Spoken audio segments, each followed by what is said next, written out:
Are you tired of that whirly kind of winding sound that your EcoTech Vortech pump makes? If so, then stick around. This episode's for you. I'm Russ Kickle, and welcome to another episode of American Reef.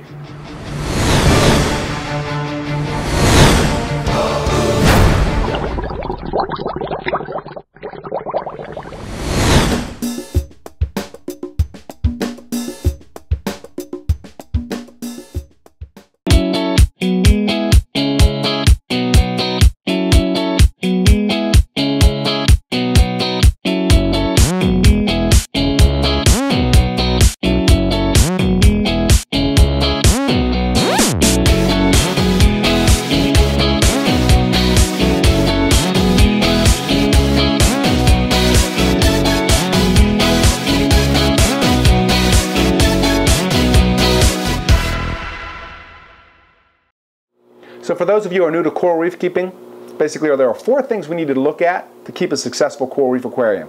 One of those is filtration, the other one is lighting, the other one's flow, the other one's water chemistry. Today we're going to talk about flow, specifically the EcoTech Vortech pump. Most of you who know me know that I have this love-hate kind of relationship with the pump. Meaning 10 years ago when this pump came out, it was, just a revelation, meaning that, it allowed us to have flow patterns that we normally couldn't get in a reef tank. Well, over the years, the design kind of has aged, and basically the flaws have kind of, surfaced, meaning there are some areas in this flow that we can improve on. And today is kind of that quest for me to try to improve on those areas where basically that EcoTech Vortech kind of falls short. So why is flow so important? Well, think of it this way. Corals are stationary organisms. They don't move around too much.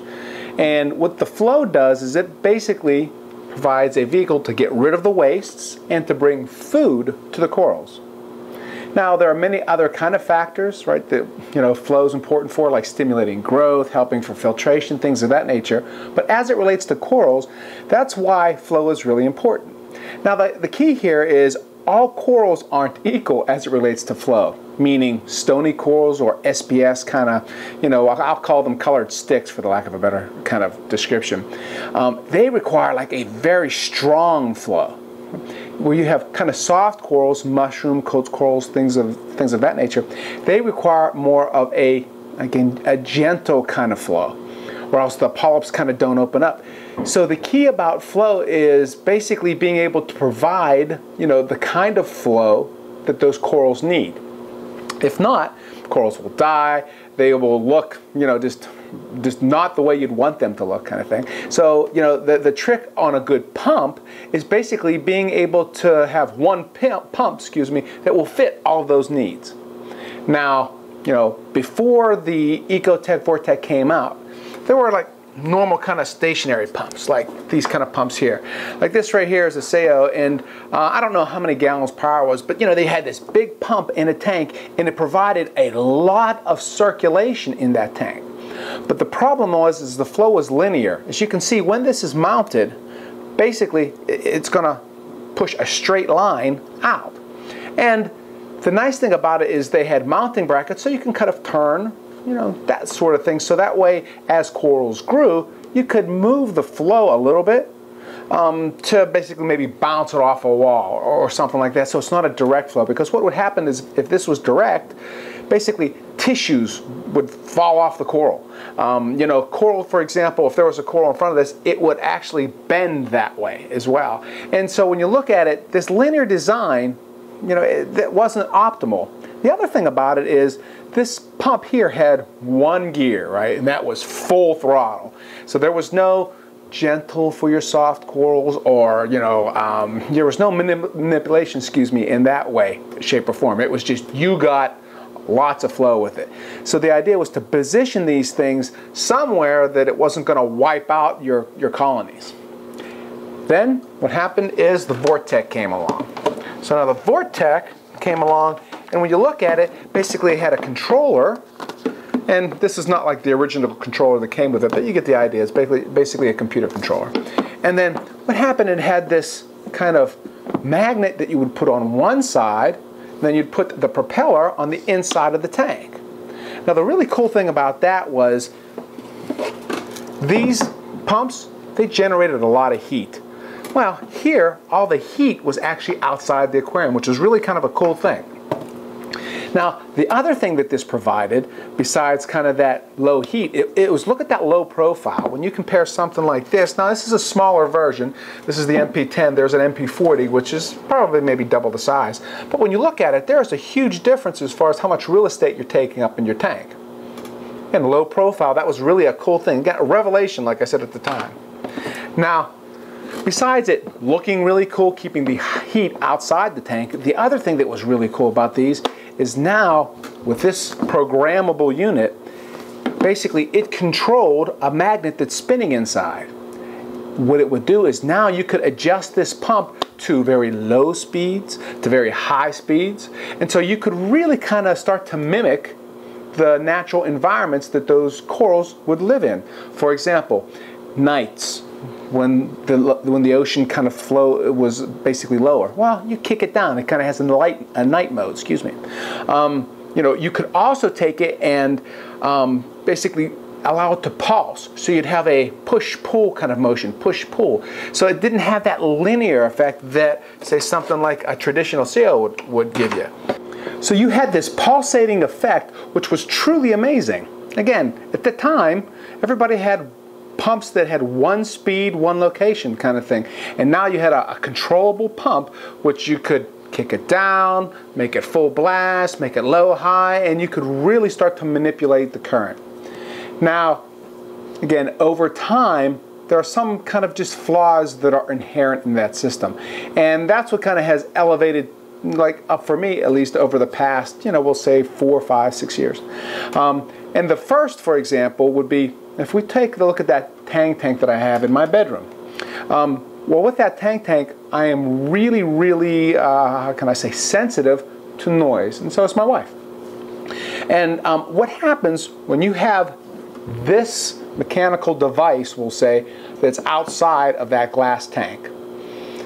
Basically, in there's a motor that causes a spinning to take place. Well, what happens, you know, and I've probably had 4 or 5 of these units, somewhere around month 13 to month 17, we'll say, you start to hear this whining and this whirling. So it's woo, woo, woo, if you have it on the pulsating side. Or if, you know, whatever, if you have it turned on full tilt, it's woo. And, you know, it's that kind of noise, though it's a little thing, starts to annoy you after a while, right? You're like, man, there's got to be a solution to this. The other kind of negative or the drawback, you have a propeller. That propeller goes on the glass. This is stationary, right? You're not going to be able to turn your glass in any way, shape, or form. So with that in mind, this flow is still linear. And as your colonies grow, your corals start to grow. Like in my particular case, I've got a Montipora that, you know, what I did is I flipped it vertically. Well, for this pump to work, basically, I have to put it high on the glass. Or if not, it's going to blow straight into the coral. And the good news is, hey, you know, using these kind of pumps allowed those corals to grow. But the bad problem is I don't have the ability to manipulate it. So that's another kind of negative in my mind. Now, the third thing basically comes down to, we'll say, the size of the pumps. When you look at this nice, small, low-profile unit, basically, to me, it's perfect for kind of any tank. But since it only goes, and this magnet will basically support on a 3/8 of an inch of a glass, you're really limited to smaller tanks. So when you have a larger tank, what happens is you have to go up to the bigger MP40. And when you go up to the bigger MP40, obviously there's a big jump in price as well. And so when you look at it, it's one of those things where, you know, having a smaller pump at a reasonable price for a bigger tank would be something that would be appealing to me anyway. And so as I get, you know, into the, you know, the pump has aged or the design has aged a bit, those are kind of the 3 areas that I'm trying to solve. Now, you know, basically, I had another MP40 go on me, and at that time, you know, I kind of was following the Mike Paletta lead, meaning, you know, there's got to be a better mousetrap, so to speak. And again, we know that Tunzi is a sponsor of American Reef, so I'm like, hey, you know, I reached out to Tunzi to say, okay, do we have any kind of products out there that will give me the same types of flow patterns that the Vortech provides, while at the same time kind of solving those issues that I see with the current Vortech lineup. And you know, after we talked a little bit, and after kind of you know, just kind of batting things out, you know, basically I found a very economical solution that not only solves kind of the problems that I knew that I had, but it also solved problems that I didn't know I was gonna have. So now let's talk about at least what the solution is, and then I can kind of tell you about how we can basically overcome those shortcomings, you know, of the Vortech with the solution. So what's the solution to replace, you know, the EcoTech Vortech pumps? Basically, Tunzi, obviously, right? So I've got two pumps, right, or Torbellis. They're the 6095s, and then I've got one of the 7096 controllers. So give me a second, I'll get them, and we'll kind of talk about like my goals and how this kind of solves it.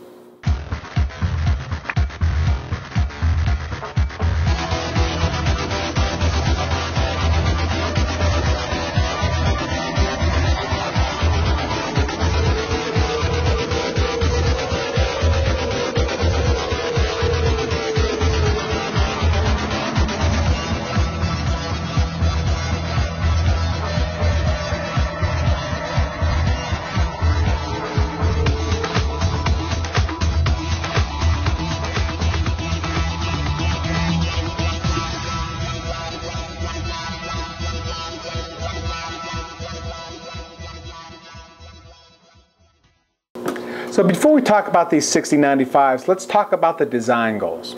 First of all, it was a 100-gallon tank, so I was really looking to get about 50x kind of turnover factor, so that means I wanted about 5,000 gallons per hour. With that in mind, remember I had to make sure that whatever solution that I had, it could be mounted on, you know, an aquarium with about half inch thick glass, right? And you know, from there, that was kind of the first guiding kind of level. Then I looked at it and said, okay, you know, I certainly don't want to go back. So what I want to do is I want to take the, you know, kind of the MP solution, and let's see if we can improve on that. Meaning I want the ability to pulse, if possible, to control lows, to control highs, and basically able to control the pumps. You know, and as such, I wanted to do this at kind of the most economical price that I possibly could. So I took a look at it and said, okay, let's take a look at the Vortech line and see what options I've got. Well, off the bat, when you look at it, since the MP10s, for example, they only go to about 3/8 inch of glass, I couldn't use those on my tank. As such, I had to kick it up to the MP40 line. Now with the MP40 line, basically to get my 5,000 gallons per hour, I would need two of the units. Right? Each one puts out about 3,000 gallons per hour. So the idea is you put one unit on the left side, one unit on the right side, and kind of, you know, use the pulsing, that sort of thing. And for me, it was still kind of linear, no matter what. So, you know, to have my utopian, you know, flow or the circulation pattern, I'd want to put it on the back of the tank as well to kind of blow something out to the front. Now, with that being said, you know, now I've got overkill on the circulation. Now I can go somewhere in the neighborhood of, you know, there's about 9,000 gallons per hour, which is way more than I want. But hey, you know, I can always turn it up and turn it down to kind of accommodate it. But a price tag, for example, on that, between like the 2 solution and the 3 solution, I mean, we're talking what, $930, $940, $950, for example, as opposed to $1,400-ish, right? So that's a big chunk of change, you know, to be putting down for the circulation system. But again, since it's kind of that life support, it is what it is. So that's my bar, right? I look at it and, you know, I'm going to spend basically $930-ish, you know, to $1,400 for the Vortech MP line. So I looked at the Vortech side and said, okay, what pumps can I use to get that 5,000 gallons, right? And these 6095s were basically the perfect fit, meaning each one of these things will put out somewhere in the neighborhood of about 2,500 gallons per hour. Now, when you look at it, the Tunzi design is such that the pump and the motor are actually in the tank versus outside of the tank. So I looked at that and thought, hey, from a profile perspective, is that a good thing or a bad thing? And I looked at it and I said, you know what?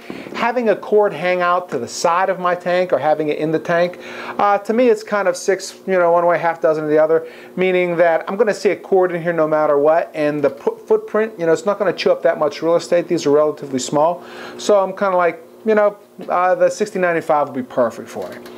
Now with that being said, I looked at it and said, okay, how many of these would I need? Well, since I have the ability to control these now, I really only need two, right? Because I can put one on the left and one on the right, and then I can bank them the way that I want, as well as kind of having that pulsating that I need.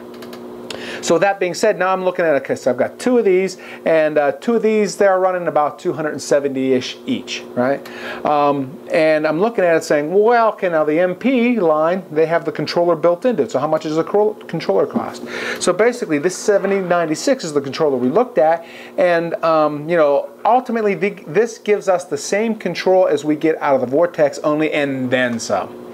Meaning, when you look at it, it allows us to control 4 of the turbellies. And the fact that we can control 4 from this one unit is really cool, meaning that I look at it and I thought, wow, you know, I can probably get some really cool manipulations of the current that I couldn't easily get with the Vortech.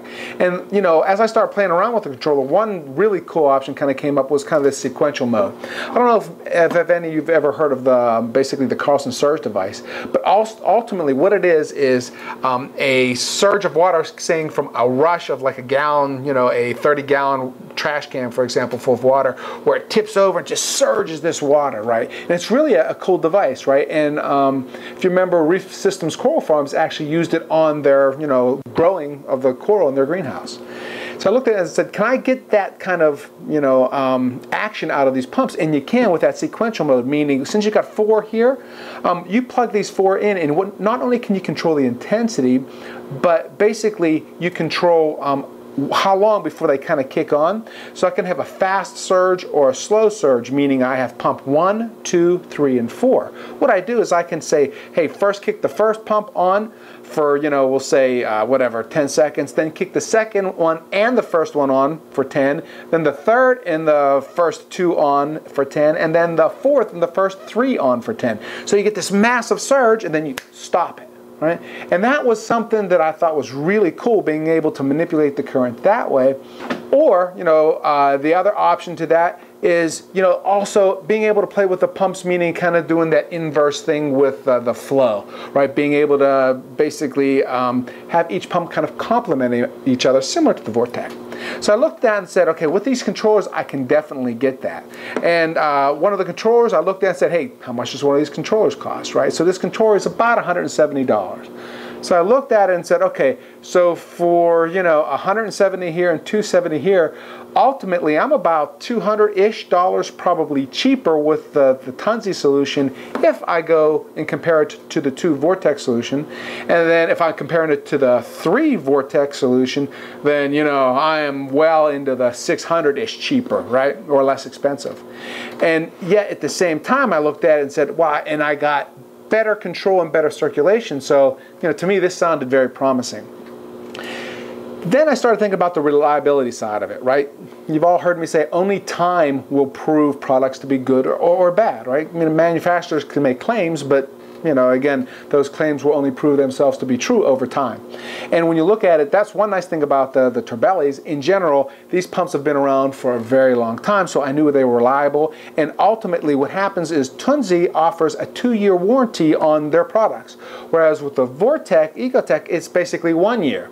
So I'm looking at it and saying, okay, I have the ability to not only have a longer warranty period, so which to me basically falls back to reliability, right? I also have the ability now to manipulate the water flow more than I did before, and I can do it at a lesser price.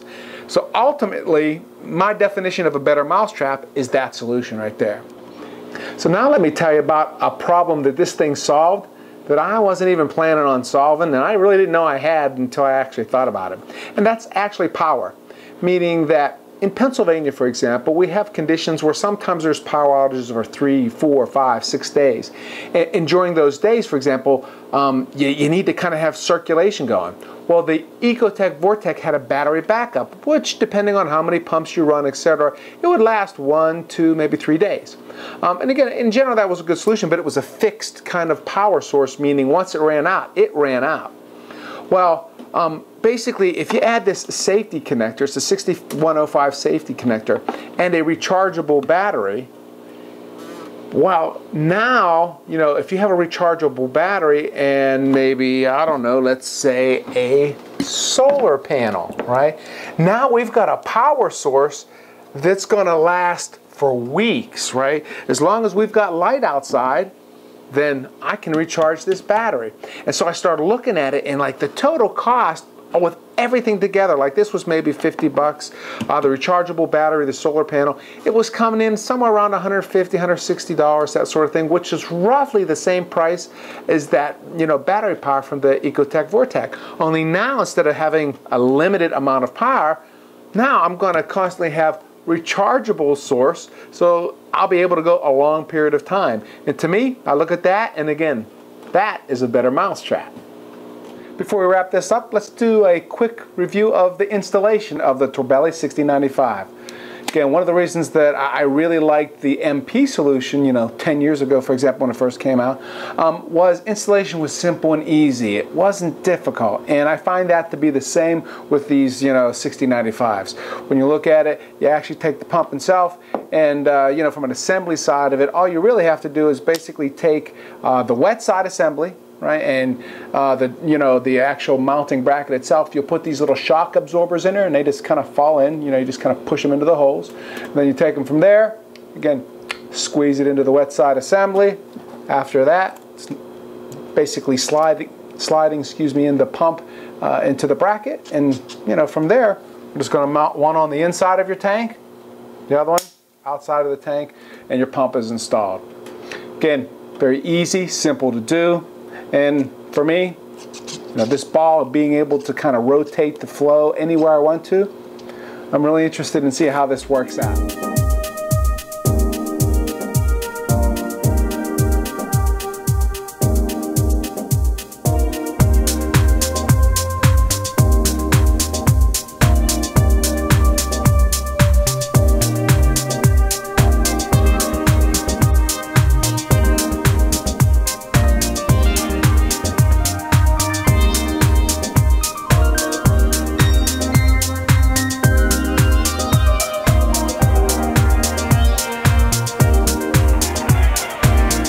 So now in closing, I think I built a better mousetrap here.